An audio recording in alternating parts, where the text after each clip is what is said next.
నేర్చుకోవడానికి దేవుని సన్నిధికి చేసినటువంటి ప్రతి సహోదరికి సోదరి మనందరికీ కూడాను మనపూర్వకంగా వందనాలు తెలియపరుస్తున్నాను. మనం బాప్తిసం పొందిన తర్వాత బాప్తిసం పొందడానికి ఏమో ప్రాథమికమైన విషయాలు తెలియాలండి. దేవుడు ఎవరో, యేసు ప్రభు ఎవరో, పరిశుద్ధాత్మ ఎవరో, విశ్వాసం అంటే ఏంటో, మారు మనసు అంటే ఏంటో, మనం ఎందుకు బాప్తిసం పొందాలో, బాప్తిసం పొందిన వ్యక్తి ఎక్కడికి చేర్చబడుతున్నాడో, ఆ సంఘం ఏంటో, ఆ సంఘ వాతావరణం ఏంటో, సంఘంలో మనం చేర్చబడి సంఘంలో ఒక అవయవం పనిచేయాలో, సంఘంలో మరణం వరకు నమ్మకం జరిగితే మనం ఏం సంపాదిస్తామో, ఇవి బాప్తిసం పొందక ముందు నేర్చుకోవాల్సినటువంటి విషయాలు. బాప్తిసం పొందిన తర్వాత రక్షణ విషయంలో ఏం చేయాలంటే ఎదగాలండి. ఈ పత్రికలన్నీ మనం చదువుతున్నప్పుడు రక్షించబడిన వారికి రాశాడు, రక్షణ లేని వారికి రాశాడు. ఈ పత్రికలన్నీ కూడా ఏమండి, మీరు ప్రతి పత్రిక చదవండి, రక్షించబడిన వారికి రాశాడు. పత్రికలు అర్థం కావాలంటే మనకి పౌలు రాసిన పత్రికలు ముఖ్యంగా అర్థం కావడానికి అపోస్కారం అర్థం కావాలండి. అపోస్కారం అర్థం కాకుండా పత్రికలు అర్థం కావు. సువార్తలు అర్థం కాకుండా అపోస్కారం అర్థం కాదు. ఒకదాని కూడా కనెక్షన్ అండి. అంటే మనమేమో బైబిల్ నేర్చుకునే విషయంలో చాలా విషయంలో అంటే కొంచెం ఆసక్తిగా ఉన్న, వాక్యం నేర్చుకునే విషయంలో మాత్రం కొంచెం నిరాసక్తిగా ఉన్నారండి చాలామంది. అంటే మాకు చదువు రాదని కావచ్చు, మేము ఎవరికి వాక్యం చెప్పే వాళ్ళకి కాదు కదా అనుకోవచ్చు, మేము చెప్పింది ఎవరు వింటారనుకోవచ్చు, బోధకులే కదా దేవుని వాక్యాన్ని బోధించేదని బోధకుల మీద డిపెండ్ అవ్వచ్చు. బైబిల్ 66 పుస్తకాలు అందరికీ తెలియాలండి, కేవలం బోధకులు మాత్రమే కాదు. అంటే ఈ పత్రికలో చదువుతున్నప్పుడు అక్కడ ఉన్న సమస్య ఏంటో తెలిసింది. ఆ సమస్యల్లో పరిష్కారాన్ని పత్రికలో చక్కగా మనకి వివరిస్తారు. ఇప్పుడు ఉదాహరణకి నేను ఒక క్రీస్తు సంఘంలోకి చేర్చబడినప్పుడు ఈ మాట నేను విన్నప్పుడు అసలు నేను ఎక్కడున్నాను నేను అర్థం చేసుకోలేదు. నేను దేవుల్లో ఉన్నాను, యేసులో ఉన్నాను. దేవుల్లో ఉన్న వ్యక్తి ఎలా బ్రతుకుతాడే? జోకర్గా బ్రతకడాడు, బహువుల్లా బ్రతకడాడు. దేవుడికి తగినట్టుగా మన జీవితాన్ని జీవించాలి, ఉందాగా ఉంటాడే, గౌరవం ఉంటాడే. అంటే ఒక వ్యక్తి క్రీస్తు సంఘ సభ్యుడు ఎవరితో సంభాషిస్తున్నప్పుడు ఎంతో చాలా జాగ్రత్త మాట్లాడాలి. కానీ మనం ఏం చేస్తున్నామంటే జోకర్లాగా మాట్లాడేస్తామండి కొన్ని మాటలు. అంటే అవి అవాయిడ్ చేసుకోవాలండి. ఒకప్పుడు లోకంలో ఉన్నప్పుడు ఎలా పడితే అలా మాట్లాడాలి, ఎలా పడితే అలా ప్రవర్తించాలి. సంఘంలోకి వచ్చిన తర్వాత మనం ఉందాగా ఉండాలండి, గౌరవం ఉండాలండి. మనం మాట్లాడే ప్రతి మాట మనలో ఉన్నటువంటి వ్యక్తిత్వాన్ని గౌరవించే విధంగా ఉండాలి తప్ప మన స్థాయిని దిగజార్చుకునే విధంగా ఉండకూడదండి. అంత డీసెన్స్గా బ్రతకాలి. దేవుల్లో ఉన్నాను, నేను క్రీస్తులో ఉన్నాను, నా ప్రవర్తన, నా ఆలోచనలు, నా క్రియలు దేవుడు తగినట్టుగా ఉండాలి. అది తిరిగినప్పుడు ఎలా బ్రతుకుతాం? మెచ్యూరిటీగా బ్రతుకుతామని. అందుకే క్లాసు కాకపోతే ఈ పాయింట్ వాళ్ళకి తెలియదే. నా సహోదరు నేర్చుకోలేకపోయారే నా సహోదరులు నాకు ఒరి ఉండింది. అందుకు మిమ్మల్ని రమ్మని బెత్తలాడుకునేదాన్ని. ఈ పనులు ఉంటే అయినప్పటికీ కూడా కొంచెం దేవుడి మీద ఆధారపడి, దేవా నేను ఎలాగైనా వెళ్ళాలయ్యా అని. నెంబర్ 1 మనకు ఆశ ఉండాలి, వెళ్ళాలని, నేర్చుకోవాలని, తీవ్రత ఉండాలి. 2 ఆయన మొదలుపెట్టుకోవాలి. అప్పుడు దేవుడు మన హృదయవాంఛ ఎరిగిన వాడే. దేవుడు మన కోరిక నీతియుక్తమైంది అయితే, న్యాయబద్ధమైంది అయితే దేవుడు ఏం చేస్తాడు? దాన్ని సఫలీకృతం చేస్తాడండి. మనకు ఆ జీలు రావాలండి. అది నేను మొదటి నుంచి మిమ్మల్ని వేడుకునేది. 2, అలాంటి దేవుడి నుంచి, క్రీస్తు నుండి ఎప్పుడు ఏం కలగాలండి? సంఘానికి ఏం కలగాలి? కృప, సమాధానం. అంటే దేవుళ్ళలో కృప ఉంది, యేసులో కృప ఉంది, క్రీస్తులో కృప ఉంది, క్రీస్తులో సమాధానం ఉంది. అప్పుడు ఆ దేవుళ్ళలో, క్రీస్తులో ఉన్నటువంటి మనలో ఎప్పుడు వారి నుంచి మనకి ఏం కలుగుతూ ఉండాలి? కృప, సమాధానం కలగాలి. అయితే ఆ కృపని అనుభవించే వాళ్ళు ఉన్నారు. సంఘంలోకి వచ్చిన తర్వాత ఆ కృపను తృణీకరించి బ్రతికే వాళ్ళు ఉన్నారు. ఆరాధన నిర్లక్ష్యం చేసే వాళ్ళు కృపని వినియోగించుకుంటున్నారా, తృణీకరిస్తున్నారా? అలాగే అర్థం చేసుకోండి. ప్రాక్టికల్గా సత్క్రియలు చేయట్లేదు, దుష్క్రియలు చేస్తున్నాడు, సంఘంలోకి వచ్చాడు కానీ ఆ అతను కృపలో నిలిచి ఉన్నాడా, కృపను తృణీకరిస్తున్నాడు? కృపను తృణీకరించుకుంటున్నాడు. సత్క్రియలు చేయడానికే మనం నూతన సృష్టి చేయబడ్డాం. సత్క్రియలు లేవు, దుష్క్రియలు జరిగిస్తున్నాను. కృపను ఏం చేస్తున్నాను? నేను తృణీకరిస్తున్నాను. ఏదో చేతులు వేరేదో మొలిచింది, నన్ను కలవరపరుస్తుంది. ఆ పాపం జరిగించడానికి నేను పరిగెత్తుతున్నాను. కృపను ఏం చేస్తున్నాను? తృణీకరించి వెళ్ళిపోతున్నాను. ఏ మనిషి ఏ పాపంలో పడిపోతారో తెలియదు. బాప్తిసం పొందిన తర్వాత మరణం వరకు నమ్మకం ఉంటే తప్ప మనం బహుమానం పోగొట్టుకుంటాం. లేకపోతే సమాధానం అంటే దేవుడితో, క్రీస్తు శక్తి మీద ప్రతి మనిషితో సమాధానడానికి సంఘంలోకి వచ్చేవాడు. సంఘంలోకి వచ్చిన తర్వాత కూడా ఇంకా కలహాలు ఆడుకుంటుంటే భార్య భర్తల మధ్య, ఆనందముల మధ్య, అక్క చెల్లెల మధ్య, తోడుకోవాల మధ్య, అత్తకోవాల మధ్య, అంటే వాళ్ళ మధ్య ఎవరో ప్రవేశిస్తున్నారు. దేవుడు ఉంటే కలహాలు ఉండవు, సమాధానం ఉండుతాడు. యేసు ప్రభు ఉంటే సమాధానం ఉండుతాడు.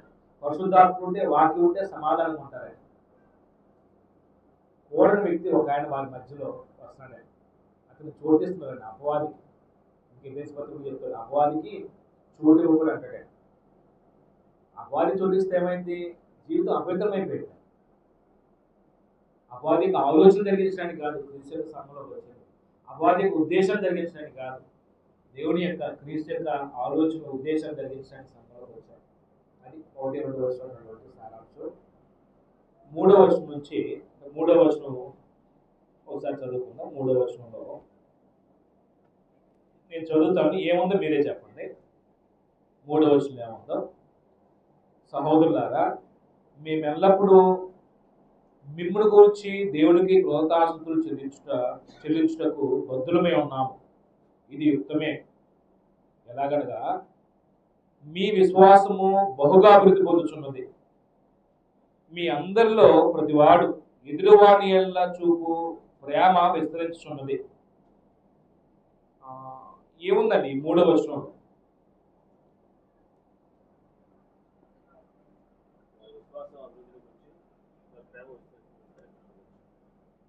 3వ వచనంలో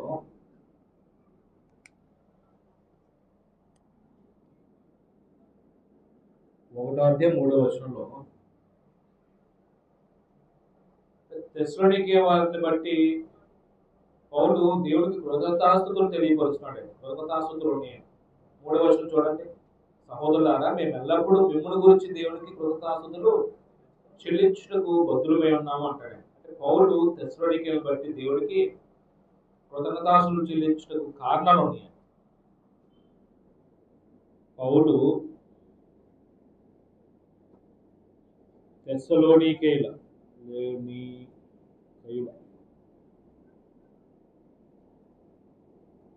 గురించి దేవుడికి ఎల్లప్పుడూ దేవుడికి కృతజ్ఞతాస్తుతులు చెల్లించడం కారణాలు, దేవునికి కృతజ్ఞతాస్తుతులు తెలియపరచడం కారణాలు, కృతజ్ఞత స్తుతులు తెలియపరచడం కారణాలు.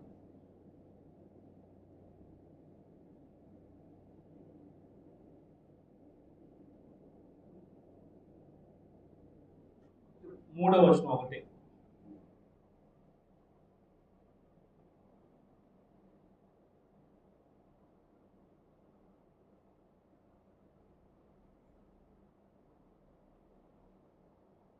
ఏమన్నాడండి ఇక్కడ?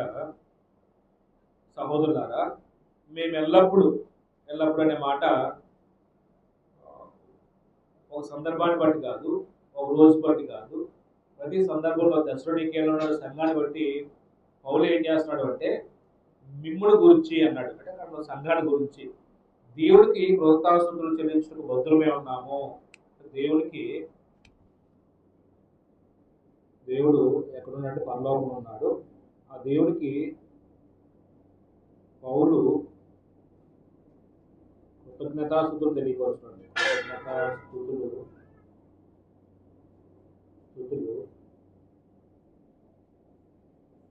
చెల్లించుట. ఎప్పుడు కృతజ్ఞతాస్తుతులు తెలియపరుస్తాం? ఒక వ్యక్తి దేవుడికి ఎప్పుడు కృతజ్ఞతాస్తుతులు తెలియపరుస్తాడే? ఏదైనా మేలు జరిగినప్పుడు, ఏదైనా ఉపకారం జరిగినప్పుడు, అంటే ఎవరికైనా ఏదైనా మంచి విషయం జరిగిందని తెలిస్తే దేవుడా వారికి కార్యం జరిగించో, వాళ్ళకి ఇబ్బందులు తప్పించో, వాళ్ళకి ఉపకారం చేసేందుకు నీ కృతజ్ఞతలు అంటే మనల్ని బట్టి దేవుడు కృతజ్ఞత తెలియపరుస్తాం, ఎదురు వారిని బట్టి కూడా దేవుడికి ఏం చేస్తామంటే వాళ్ళకి జరిగి దేవుడు చేసిన కార్యం మనం విన్నప్పుడు దేవుడికి మన కృతజ్ఞతలు తెలియపరుస్తామండి. పౌలు కూడా తెస్సలోనికీలో ఉన్న సంఘాల గురించి దేవుడికి మానక ఎల్లప్పుడూ మేము ఎల్లప్పుడూ అన్నాడంటే ఎల్లప్పుడూ దేవుడికి కృతజ్ఞతలు తెలియపరుస్తున్నాడు. అక్కడ కొన్ని కారణాలు చెప్పాడు. అవి ఏంటంటే, ఒకటి, బొద్దులమే ఉన్నామంటే అర్థం ఏంటంటే కృతజ్ఞతలు చెల్లించి బొద్దులమే ఉన్నామంటే అర్థం ఏంటంటే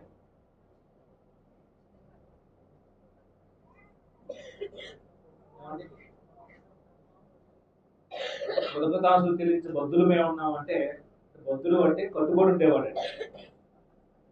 తప్పకుండా చేయవలసిన వారమే ఉన్నాం అంటే అది మా బాధ్యత అంటారు కొన్ని సందర్భాల్లో. అంటే మేము ఆ నియమాన్ని కట్టుబడి ఉన్నాం అంటే చేయవలసిందే చేస్తున్నాం. అప్పుడు మేము ఎల్లప్పుడూ కృతజ్ఞతలు తెలియపరచు బొద్దులమే ఉన్నామని చెప్తూ కారణం చెప్తున్నాడు.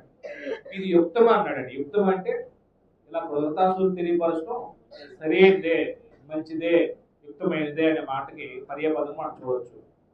అప్పుడు ఇంకో మాట అంటున్నాడు, ఇది యుక్తమే. ఏలి అనగా అంటే కారణం చెప్తున్నాడు. అంటే ఎందుకు దేవుడికి తెస్సలోనికీలో సంఘాన్ని బట్టి పౌలు కృతజ్ఞతలు తెలియపరుస్తున్నాడు. కారణం ఏంటంటే, ఒకటి, మీ విశ్వాసం బహుగా అభివృద్ధి పొందుచున్నది అన్నాడు. కారణాలు ఏంటంటే ఇక్కడ కారణాలు ఒకటి, మీ విశ్వాసము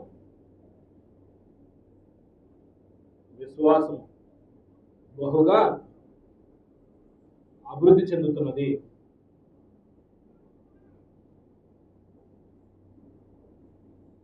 అంటే ఒక కారణం అండి. అంటే విశ్వాసం అభివృద్ధి చెందుతున్నప్పుడు ఆ సంగతి తెలుసుకున్న పౌలు ఏం చేస్తున్నాడు, దేవా సహోదరు కంటే విశ్వాసం ఇచ్చా వాళ్ళు అభివృద్ధి చెందుతున్నారు, అందరిని బట్టి నేను కృతజ్ఞతలని దేవుడికి ఏం తెలియపరుస్తున్నాడు, కృతజ్ఞతాస్తుతులు తెలియపరుస్తున్నాడు. ఇంకో విషయం చెప్తున్నాడు. అక్కడ ఏమంటాడంటే, మీ విశ్వాసం బహుగా అభివృద్ధి పొందుతున్నది,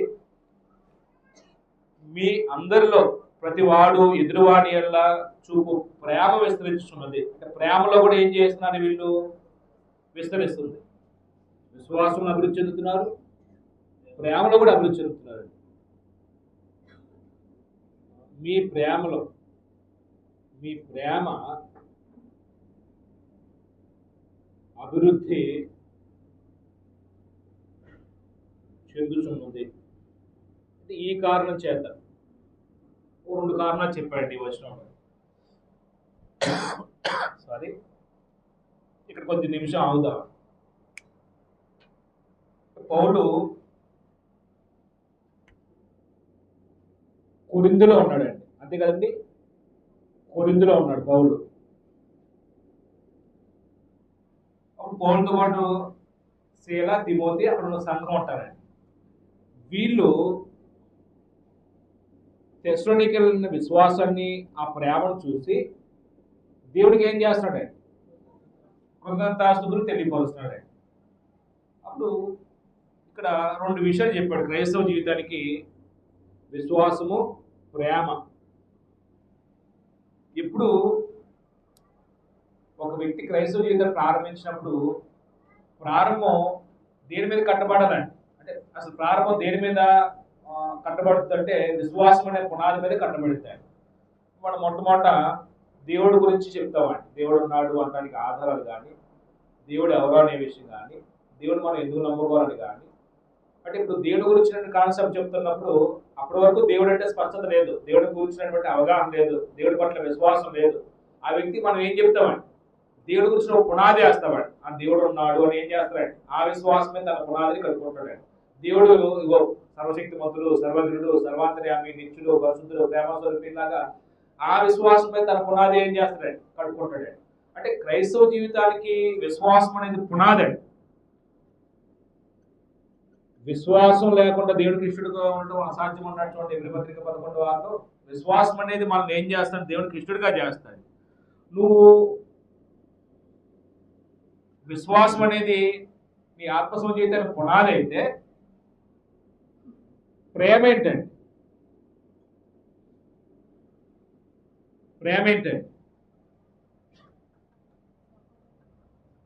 ప్రేమ ఏంటండి? ప్రేమ ఫ్రూట్ఫుల్ అండి, అంటే పరిపక్వమైన స్థితి అంటే ఫలం అంటే అది. ప్రేమ ఫలం. అప్పుడు ఈ విశ్వాసం ఎవరి మీద ఉంచుతాం? దేవుడి మీద.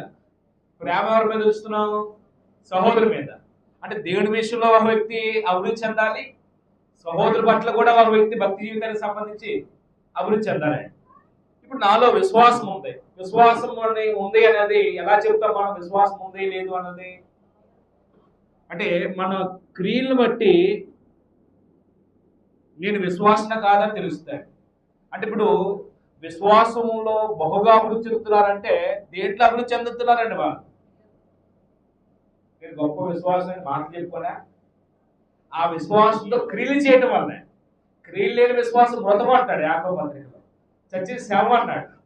అంటే చచ్చిన శవానికి బ్రతుకుండు కూడా ఏం ఉపకారం చేయని వాడికి తేడా ఉంది? చచ్చిన శవం ఏ పని చేయదు, బతుకుంటూ ఏ పని చేయ విశ్వాస సంబంధంగా. శవం ఎంత నువ్వు అంతే. నువ్వు విశ్వాసం అయితే ఏం చేస్తావు? క్రియ చేస్తావు. ఆపదలు ఉన్న వారికి అవసరం తీరుస్తావు, దిగ్గులేని వారి పట్ల కనికరం చూపిస్తావు, సంఘం లేదని ఉపచార చర్య చేయడానికి పూడుకుంటాం. అది విశ్వాసం జరిగించాలి. అంటే విశ్వాస క్రియలు చేస్తాడే. అంటే మనం ఒకటి అనుకోవాలంటే నేను విశ్వాసన కాదని ప్రశ్న వేసుకున్నప్పుడు విశ్వాసం అయితే ఏం చేస్తాను? క్రియలు చేస్తాను. ఏ క్రియలు చేస్తాను? సత్క్రియ చేస్తాను, దుష్క్రియ చేస్తాను. దుష్క్రియ చేసేవాడు విశ్వాసం కాదండి, సత్క్రియ చేసేవాడే విశ్వాసం. సత్క్రియ చేయడానికే దేవుడు మన నూతన సృష్టిగా చేశాడు. విశ్వాసాన్ని బట్టి మన దేవుడి కుమారమై. కాబట్టి ఈ క్రియల్లో అభివృద్ధి చెందాలి. అప్పుడు ఒక వ్యక్తి విశ్వాసంతో క్రియలు చేస్తున్నాడు, విశ్వాసం అభివృద్ధి చెందుతున్నాడు. ఆ సంగతి విన్నాం.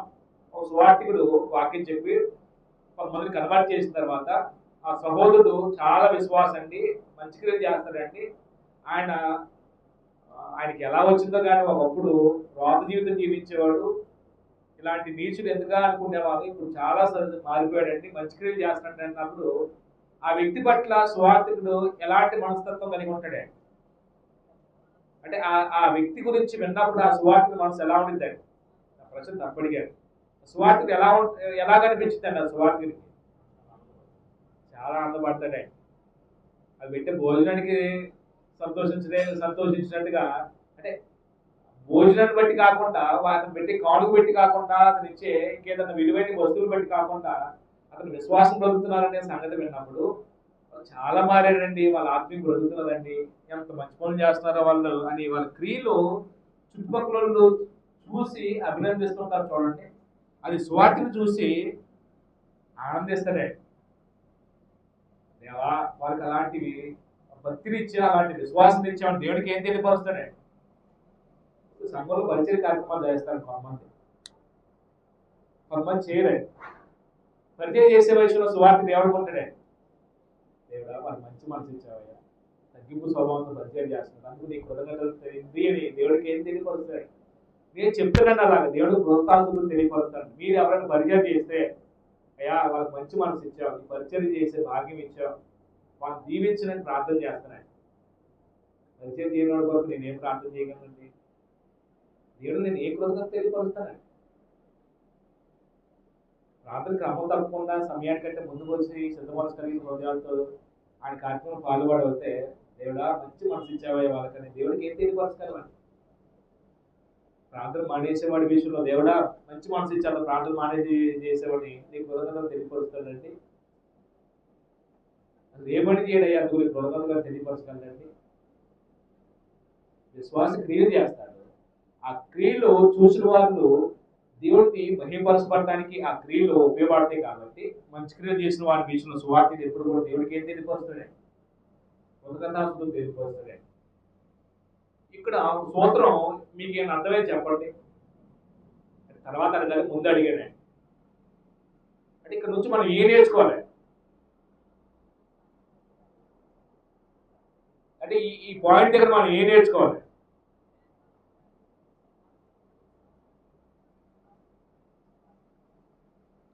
పాయింట్ దగ్గర ఏం అర్థం కాలేదు మీకు? సరే తర్వాత చెప్పండి, ఇంకో పాయింట్ చెప్తారు కదా. అప్పుడు విశ్వాసంతో క్రియలు చేస్తున్నాడు. విశ్వాసం బేస్ అయితే ఆ విశ్వాసం అంతకంతకు అంతకంతకు అంతకంతకు అంతకంతకు ఎదుగుతూ ఎదుగుతూ ఎదుగుతూ ఫ్రూట్ తెస్తాయి. అది ప్రేమ. అంటే ప్రతిఫలం ఆశించిన ప్రేమ, పక్షపాతం చూపించిన ప్రేమ, స్వార్థ ప్రయోజనం లేని ప్రేమ, శత్రువులు సైతం క్షమించే ప్రేమ, కీడు చేసిన వారి పట్ల కూడాను కీడు మనసులో ఉంచకుండా అతను మేలుకోరే ప్రేమ, అది దేవుడి ప్రేమ. ఇప్పుడు ఆ ప్రేమ ఎవరి పట్ల కలిగి ఉండాలండి? అక్కడ అన్నాడండి, ఎవరి పట్ల కలిగి ఉండాలంటే ప్రేమ. 3వ వచనంలో, మీ అందరిలో ప్రతి వాడును ఎదురువాని ఎడల చూపు ప్రేమ విస్తరించున్నది. ప్రతి వాడును ఎదురువాని ఎడల ఏం చూపిస్తున్నాడంటే, అంటే ఇదేమో మనుషుల పట్ల చూపించేది, విశ్వాసం దేవుడి పట్ల చూపించేది. ఈ ప్రేమలో అభివృద్ధి చెందుతున్నారు, విశ్వాసంలో అభివృద్ధి చెందుతున్నారు. అంటే ప్రేమలో అభివృద్ధి చెందే వ్యక్తి ఎలా ఉంటాడండి? అపకారాన్ని ఏం చేయడండి, మనసులో ఉంచుకోడండి. దుర్నీతి విషయం సంతోషించడండి, సత్యబంధం ఏం చేస్తాడండి, సంతోషిస్తాడండి. మనం కొరింథీ పత్రికలో చదువుతాం కదండి, 13వ అధ్యాయం 1 నుంచి 8 వచనాల్లో ప్రేమ యొక్క ఔన్నత్యం గురించి చెప్పుకుంటాం కదా. అంటే ఈ రెండు ఉండవలసిన క్రైస్తవ జీవితంలో విశ్వాసం ఉండాలి, ప్రేమ ఉండాలి. ఇప్పుడు ఈ రెండు మనలో ఉంటే, ఒక వ్యక్తిలో ఉంటే, ఆ వ్యక్తిని బట్టి మిగిలిన వాళ్ళందరూ ఏం చేస్తారండి? ఒక సహోదరులో ఆ విశ్వాసం ఉంది, ప్రేమ ఉంది.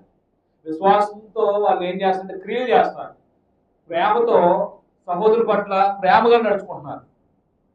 అప్పుడు ఆ వ్యక్తి విషయంలో మిగిలిన వాళ్ళు ఎలాగ ఉంటారండి? ప్రశ్న అర్థం కాలేదు లేకపోతే? ఇప్పుడు విశ్వాసం పొందుతున్న వారి విషయంలో మిగిలిన వాళ్ళు ఎలా ఉంటారండి? అది నేను అడుగుతుంది.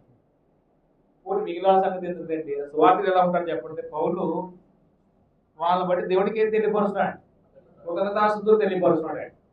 ఇప్పుడు నేడు సంఘాల్లో ఒకవేళ ఇలాంటి విశ్వాసము ప్రేమ కలిగినటువంటి సహోదరులు సంఘంలో ఉంటే, ఒక సువార్తలు ఏం చేస్తాడండి? వాళ్ళ విషయం నేడుతాడు కదండి, దేవుడికి కృతజ్ఞతాస్తుతులు తెలియపరుస్తాడు. నీ విశ్వాసము నీకు వాక్యం చెప్పిన సహోదరుడు దేవుడు కృతజ్ఞతాస్తుతులు తెలియపరిచే స్థాయిలో ఉండాలి. అది నేను చెప్పాలనుకున్నాను. అది పాయింట్ చెప్తానే అనుకున్నాను, ఎవరో స్పందించారు, ఇన్వాల్వ్ అవ్వలేకపోతున్నాను. నేను మీకు అంతకుండా వెళ్ళిపోతున్నానేమో అనిపిస్తుంది. కొంచెం ఇక్కడే ఉండండి. అంటే నేను ఒక వ్యక్తి యొక్క విశ్వాసం ఇతరుల చేత అభినందించబడే విధంగా ఉండాలి. ఇంకా దగ్గరగా చెప్పాలంటే, మీ విశ్వాసం చూసి ఎవరైనా అభినందించే స్థాయిలో మన విశ్వాసం ఉండాలి. అంటే మన గురించి మనం పొగుడుకోవడం కాదండి, మన గురించి మనం చెప్పుకోవడం కాదండి. ఇక్కడ వీళ్ళ యొక్క విశ్వాసాన్ని ప్రేమని పౌలు తెలుసుకొని దేవుడికి ఏం తెలియపరుస్తాడే, కృతజ్ఞతాస్తుతులు తెలియపరుస్తాడే. ఇప్పుడు మన విశ్వాసాన్ని బట్టి, మన ప్రేమను బట్టి ఎవరైనా మన విషయంలో దేవుడు కృతజ్ఞతాస్తుతులు తెలియపరిచే స్థాయికి వచ్చాము మన విశ్వాసంతో, ప్రేమలో అనేది ఒక ప్రశ్న అండి నాకు. ఎవరైనా మన విశ్వాసం గురించి అభినందించిన వాళ్ళు ఉన్నారండి? ఉంటే ధన్యులమండి, ఉండకపోతే ఇప్పుడు దాన్ని ఏం చేద్దాం, డెవలప్ చేసుకుందామండి. దేవుడు అవకాశం ఇచ్చారు, మన భూమి సజీవులు ఇచ్చాడు కదా. సజీవులు ఇచ్చేట కారణం ఏంటంటే ఆ విశ్వాసాన్ని ఏం చేయడానికి, వృద్ధి చేసుకోవడానికి, నా ప్రేమను ఏం చేయాలి, విస్తరించాలని, అభివృద్ధి చెందడానికండి దేవుడు మనకు అవకాశం ఇచ్చాడు. అంటే ఒక సహోదరుడు ఒక వ్యక్తి యొక్క విశ్వాసాన్ని ప్రేమను చూసి అభివృద్ధించే విధంగా ఉండాలండి, దేవుడు కృతజ్ఞతాస్తుతులు తెలియపరిచే విధంగా ఉండాలండి. అది నాకు అర్థమైంది, మరి మీకు ఎంతమందికి అర్థమైందో. అప్పుడు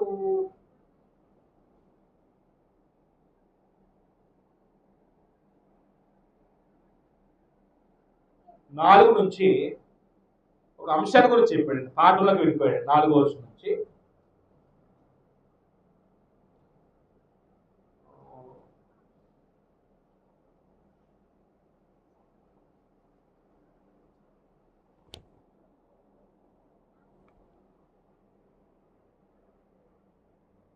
నాలుగో వచనంలో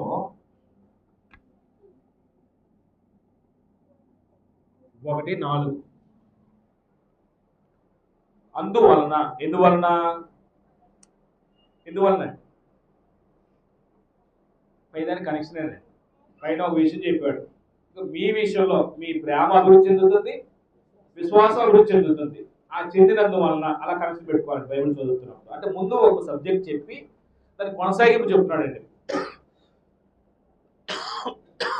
అందువలన మీ హింసలన్నిట్లోనూ మీరు సహించిన శ్రమల్లోనూ మీ ఓర్పును విశ్వాసము చూచి మేము దేవుని సంఘములలో మీ యందు అతిశయపడుచున్నాము, మీ యందు అతిశయపడుచున్నాము. పౌలు అతిశయాన్ని గురించి మాట్లాడుతున్నాడండి. పౌలు తెస్సలోనికీయుల విషయంలో అతిశయిస్తున్నాడండి. లేకపోతే 4:10 వచనాలు, లేకపోతే 4:10 వచనాలు రాసుకుందాం, కలిపి రాసుకుందాం. 4:10 వచనాలు రాసుకొని దాన్ని ఒక్కొక్క వచనం ఏముందో సబ్ పాయింట్ రాసుకుందాం. అంటే పౌలు శ్రమ పొందుతున్న తెస్సలోనికీయులను ప్రోత్సాహపరిచే విషయం ఉందండి ఈ పేరాలో. పౌలు శ్రమ పొందుతున్న తెస్సలోనికీయులను ప్రోత్సాహపరుచు ఉందండి. పౌలు శ్రమపడుచున్న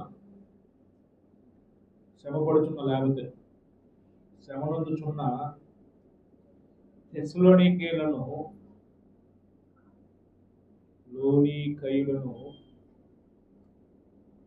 ప్రోత్సాహపరచుట, అభినందించుట,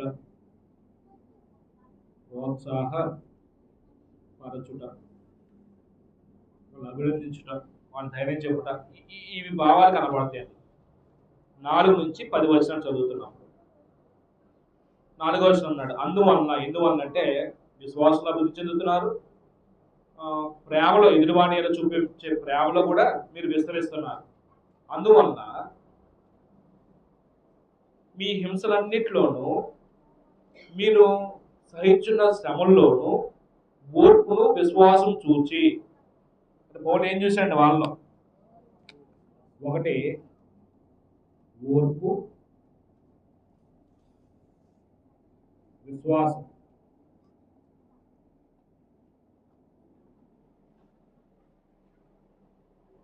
వేటిలో ఈ ఓర్పు విశ్వాసం కలిగి ఉంటున్నారు?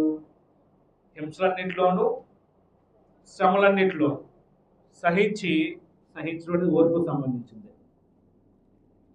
హింసలన్నింటిలో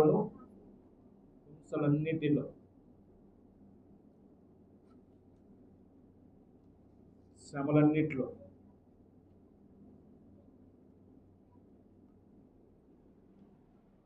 అంటే హింస వచ్చినప్పుడు వారు ఏం కనబరుస్తున్నారు అంటే విశ్వాసాన్ని కనబరుస్తున్నారు, ఓర్చుకుంటున్నారండి.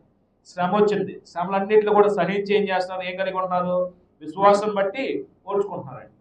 అంటే ఇప్పుడు మనలో లేనిది వాళ్ళలో ఉన్నది ఇక్కడ మనకి అర్థమవుతున్నాయి. అంటే ఒక అంశం, వాళ్ళు ఏ ప్రాబ్లం అయితే ఫేస్ చేస్తున్నారో ఆ ప్రాబ్లంలో వాళ్ళు ధైర్యంగా ఉండాలి, వాళ్ళు ఆదరించబడాలి, వాళ్ళు నెమ్మదికరమైన స్థితిలో ధైర్యంగా ఉండటానికి ఏం చేస్తారంటే వాళ్ళకి శ్రమలు వస్తున్నాయి, హింసలు వస్తున్నాయి. ఎవరి వాళ్ళు వచ్చినాయండి శ్రమలో? ఈ శ్రమలో లేకపోతే హింసలు ఎవరి వాళ్ళు వచ్చినాయండి? తెస్సలోనికీయులకు. మొదటి పత్రిక విన్న వాళ్ళు చెప్పాలి, ఎవరి వాళ్ళు వచ్చినాయండి శ్రమలో? 2:14 చదువుదాం. మొదటి పత్రిక. అవును సహోదరులారా, ఆ వచనం రాసుకోవాలండి అక్కడ. మీరు యోదియాలో క్రీస్తు యేసునందు దేవుని సంఘములను పోలి నడుచుకుని వారైతే. ఏ విషయంలో? యోదియాలోని ప్రభు సంఘాన్ని పోలి నడుచుకుంటున్నారంటే, దేవుని సంఘాన్ని పోలి నడుచుకుంటున్నారంటే, ఆ యోదియా వారంటే వారు యూదుల వలన అనుభవించినట్టు శ్రమలే మీరును మీ సొంత దేశస్థుల వలన అనుభవించుతారు. యోదియాలో ప్రభు సంఘం ఉంది, వారు ఎవరి వల్ల శ్రమను పొందారండి? యోదియాలో ఉన్నటువంటి యూదుల వల్ల శ్రమను పొందారండి. సంఘం యోధామాతలో నుంచి క్రీస్తుని అంగీకరించి వచ్చిన వారు, క్రీస్తు యొక్క మార్గాన్ని స్వీకరించిన వారిని యూదులు ఏం చేశారండి? బాగా హింస పెట్టారండి. యెరూషలేములో గొప్ప ఉపద్రవం కలిగింది యెరూషలేము క్రీస్తు యొక్క సంఘానికి. అలాంటి ఉపద్రవాల్లో కూడా వాళ్ళు ఎలా బ్రతికారంటే విశ్వాసం బ్రతికారండి. ఇప్పుడు వాళ్ళని పోలుస్తూ తెస్సలోనికే వాళ్ళని ఏం చేస్తాడు పౌలు మొదటి పత్రికలో కూడా అభినందిస్తున్నాడు. వాళ్ళు ఎలాగైతే యూదుల వల్ల శ్రమ పెట్టబడ్డారో మీరు కూడా మీ స్వదేశస్తుల వల్ల, స్వజనుల వల్ల ఏం చేయబడుతున్నారు? అదే చెప్పాడండి ఇక్కడ 14వ వచనంలో. మీ సొంత దేశస్తుల వల్ల అనుభవించుతారు. వాళ్ళు అనుభవించారు, మీరు అనుభవించారు. అప్పుడు వీళ్ళు ఏం కలిగి ఉన్నారు? విశ్వాసం కలిగి ఉన్నారు, ఓర్పు కలిగి ఉన్నారు. శ్రమ అనేది 2 విధాలు కలిగిందండి. ఇక్కడ మనం అర్థం చేసుకుంటే, శ్రమ బైబిల్ ప్రకారంగా చూస్తున్నప్పుడు తప్పు చేసినప్పుడు శ్రమ వస్తుంది, నీతిగా బ్రతికే శ్రమ వస్తుంది. తప్పు చేస్తే కలిగే శ్రమ ఏమో తప్పును దిద్దుకొని శరీర మార్గం రావడానికి, నీతి కొరకు కలిగే శ్రమ ఏమో దేవుడు మనలో విశ్వాస జీవితాన్ని ఏం చేయడానికి అంటే పర్ఫెక్షన్ స్థితికి అంటే సంపూర్ణ స్థాయికి తీసుకురావడానికి దేవుడు శ్రమను అనుమతిస్తాడు. పేతురు రాసిన పత్రికలో అది 2వ అధ్యాయం చెప్తాడు. తప్పిదముడికే శ్రమ ఉంది, నీతి నిమిత్తం శ్రమ ఉందని. ఇప్పుడు ఈ తెస్సలోనికే వారి గురించి మాట్లాడుతున్నప్పుడు ఈ ఓర్పు విశ్వాసాన్ని పౌలు చూసినప్పుడు ఏ సందర్భాల్లో వాళ్ళు ఓర్చుకుంటున్నారు, హింసలన్నింటిలో కూడా శ్రమలన్నింటిలో కూడా సహించి విశ్వాసాన్ని ఓర్పుని ఏం చేస్తారు, కలిగి ఉన్నారండి. అది పౌలుకు తెలిసింది. పౌలు ఏం చేస్తాడు వాటిని బట్టి అప్పుడు అంటాడు 4వ వచనంలోనే, మీ హింసలన్నింటిలోనూ మీరు సహించిన శ్రమలన్నింటిలోనూ మీ ఓర్పులో విశ్వాసం చూచి మేము దేవుని సంఘములలో మీ యందు అతిశయపడుచున్నాము. దేవుని సంఘములలో అనే మాట పౌలు ఎక్కడికి వెళ్ళినా ఆయా చోట్ల ఉన్నటువంటి క్రీస్తు యొక్క సంఘాలకి ఎవరు చెప్పేవాడే ఏమంటే ఈ వచనం ప్రకారంగా తెస్సలోనికే సంఘాల గురించి ప్రస్తావించేవాడు. వాళ్ళు శ్రమంలో కూడా ఎంత విశ్వాసం ఉన్నారు, ఎంత ఓర్పుతో ఉన్నారు, సహోదరులారా వాళ్ళకు ఉన్న విశ్వాసం చూడండి, వాళ్ళకు ఉన్న ఓర్పును చూడండి, మీరు కూడా ధైర్యం తెచ్చుకోండి, మీరు సహించండి, దేవుడు మనకు ప్రతిఫలం న్యాయంగా ఇస్తాడు, దేవుడు అన్యాయస్తుడు కాదు అని వాళ్ళు ఏం చేస్తూ ఉండేవాడే. అక్కడున్న సంఘాన్ని తెస్సలోనికే వారి గురించి చెప్పి వాళ్ళని ప్రోత్సహించేవాడు, బలపరిచేవాడు. అంటే ఇక్కడ మనం రాసుకోవాల్సిన చిన్న మాట ఏంటంటే ఇతర సంఘములలో మేము అతిశయపడుచున్నామని రాసుకున్నాం. ఓర్పు విశ్వాసాన్ని ఏ సందర్భాల్లో కలిగి ఉన్నారంటే హింసలన్నింటిలో శ్రమలన్నింటిలో. ఇప్పుడు పౌలు ఏం చేస్తాడు, ఇతర సంఘాలలో వారి గురించి అతిశయిస్తున్నాడండి. ఇతర సంఘములలో అంటే దేవుని సంఘములన్నింటిలో, దేవుని సంఘములన్నింటిలో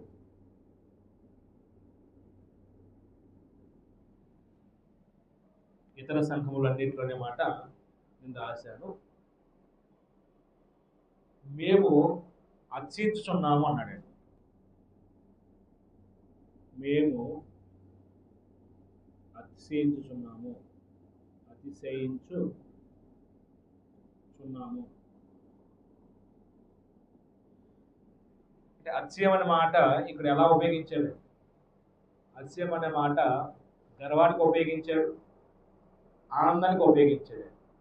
ఇప్పుడు గర్వానికి సంబంధించిందా, ఇది ఆనందానికి సంబంధించిందా? అతిశయించుచున్నాము ఆనందానికి సంబంధించింది. కారణం ఏంటంటే పౌలు మీద వాక్యం చెప్పిన తర్వాత వారు కూడా ప్రతికూల పరిస్థితుల మధ్య వాళ్ళ వాక్యం విన్నారు, గొప్ప ఉపద్రవాలు వాళ్ళ వాక్యాన్ని అంగీకరించారు. కానీ ఆ ఉపద్రవాలు బట్టి వాళ్ళు ఏం చేయలేదు, విశ్వాసం పోగొట్టుకోలేదు. ఇది పోయినా నాకు శ్రమలు వస్తున్నాయి కదా, ఏ పని కలిసి రావట్లేదు కదా, ఎవరు నాకు సహకరించలేదు కదా, ఎందుకు ఈ మార్గాన్ని అంగీకరించడం, ఈ విశ్వాసం కొనసాగించడం అని సహనాన్ని కోల్పోయి వదిలిపెట్టలేదండి విశ్వాసాన్ని. పౌలు వారిని బట్టి ఏం చేస్తున్నాడంటే అతిశయిస్తున్నాడు. ఆయన అతిశయం అనేది ఆనందానికి సంబంధించింది. ఇక్కడ కూడా మనం పైదాన్ని దీన్ని కంపేర్ చేసుకున్నప్పుడు మన ఆత్మీయ స్థితి మనకు వాక్యం చెప్పినటువంటి సహోదరుడు అతిశయించే స్థాయిలో ఉండాలండి. ఇప్పుడు మనకు వాక్యం చెప్పిన మన విషయం అతిశయిస్తాడే.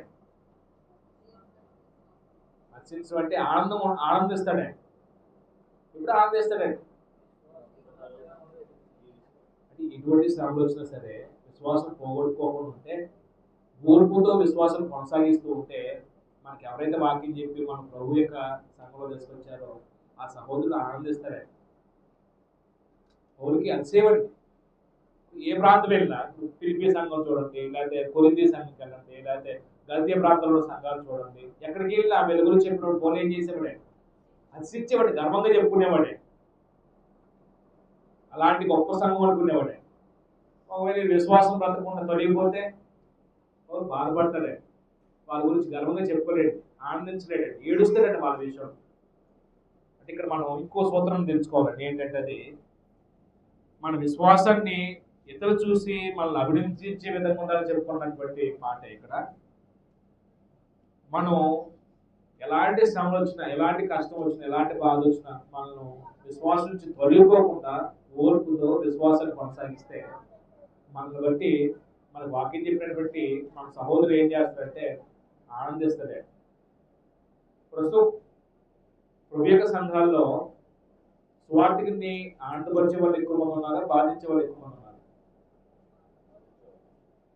పౌలు ఏ సంఘం విషయంలో ఆనందించేదండి, ఇది కాకుండా ఏ సంఘం విషయంలో అయినా అర్చించడండి, ఫిలిప్పీ సంఘాన్ని గురించి అర్చించడండి.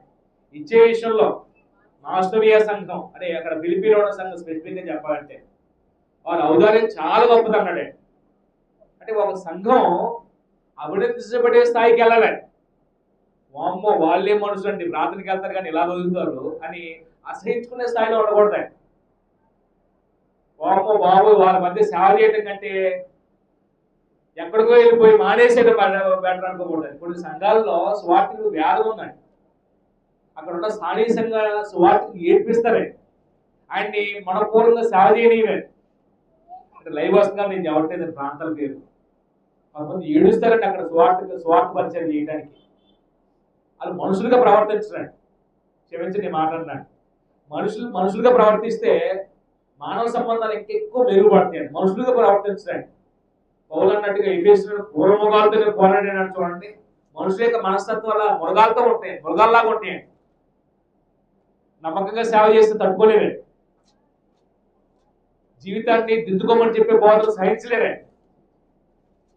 ఆయన్ని చాలా ఇబ్బంది పెట్టేసి అక్కడ నుంచి పంపించడానికి ప్రయత్నం చేస్తారు. అది ఆక్రమించుకోవడానికి ప్రయత్నం చేసే వాళ్ళు ఉన్నారు చాలా చోట్ల. దేవుడి పొరపాటు కూడా సంఘాల్లో అది ఇంకా రాలేదే. ఇక్కడ మనం నేర్చుకోవాల్సింది ఏంటంటే, పౌలు ఎక్కడ వాక్యం చెప్పినా వాళ్ళ యొక్క స్పిరిచువల్ స్టాండర్డ్ చూసి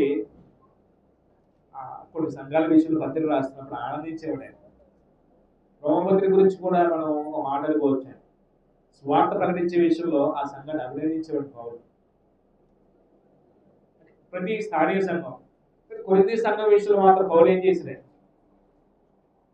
బాధపడ్డాడే. ఆయన వాక్యం చెప్పినప్పటికీ పౌల్ని చెప్పుడు మాటలు విని కొంతమంది ఏం చేసి హృదయం నుంచి తీసేసాడే. పౌలు బాధపెట్టిన సంఘాలు ఉన్నాయి.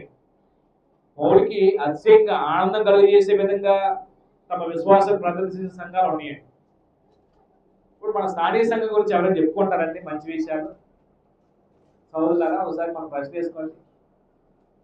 శ్రీనగర్ లో కూడుకునే స్థానిక సంఘం గురించి ఫలానా స్థానిక సంఘం ఎంత బాగా చేస్తారో, ఎంత బాగా విశ్వాసం ఉంటారో, ఎంత ప్రేమ కలిగి ఉంటారో, అక్కడికి వెళ్తే అక్కడ నుంచి వెళ్ళబుద్ధి కాదు అని మన గురించి ఏదైనా చెప్పుకునే ఆ స్థాయిలో మన విశ్వాస సంబంధాలు ఉన్నాయా? ఉన్నాయండి. అలా ఉండటానికి ఏం చేయాలని మనం సాధన చేయాలండి. ఒక సహోదరులు ఎక్కడి నుంచో వస్తే ఇక్కడికి వచ్చిన తర్వాత ఇక్కడ సహవాసంలో పాల్గొన్న తర్వాత ఈ సహవాసం వేరే పోవడానికి పౌలు ఎఫెసీ సంఘంతో మాట్లాడి వెళ్తున్నప్పుడు ఎలా మెడ మీద పడి ఏడ్చుకున్నారో అలాగే ఏడ్చే పరిస్థితిలో మానవ సంబంధాలు ఉండాలండి, సంఘంలో సహవాసం ఉండాలండి. బాబు ఇక్కడికి వెళ్ళటం కంటే అసలు విశ్వాసం అంటే ఇక్కడికి వెళ్ళటం కంటే ఇంటి దగ్గర ఉండటం బెటర్. అక్కడికి వెళ్ళి ఏం నేర్చుకుంటున్నాం, ఏం పొందుతున్నారు వల్ల అసహించుకునే స్థాయి మన స్థాయి వెళ్ళిపోకూడదు. కొంచెం మనం అంటే రెండు విషయాలండి, మన విశ్వాసాన్ని బట్టి దేవుడు కృతజ్ఞతాస్తుతులు తెలియపరుస్తున్నాడు, ప్రేమను బట్టి కృతజ్ఞతాస్తుతులు తెలియపరుస్తున్నాడు దేవునికి. అలాగనే వాడు శ్రమ పొందుతున్నారు, అప్పుడు శ్రమలో వారికి ఏం కావాలి, ధైర్యం కావాలి. ఆ ధైర్యాన్ని వాళ్ళు ప్రోత్సహించడానికి ఏం చేస్తున్నాడంటే, మీకు హింసలు ఉన్నాయి, శ్రమలు ఉన్నాయి, సహనంతో విశ్వాసం కొనసాగిస్తూ ఓర్చుకుంటున్నారు. మిమ్మల్ని బట్టి ఇతర సంఘాల్లో మేము అతిశయిస్తున్నాము అని చెప్పి ఆ మాట ముగించడే, అతిశయపడుచున్నాము. ఇప్పుడు 5వ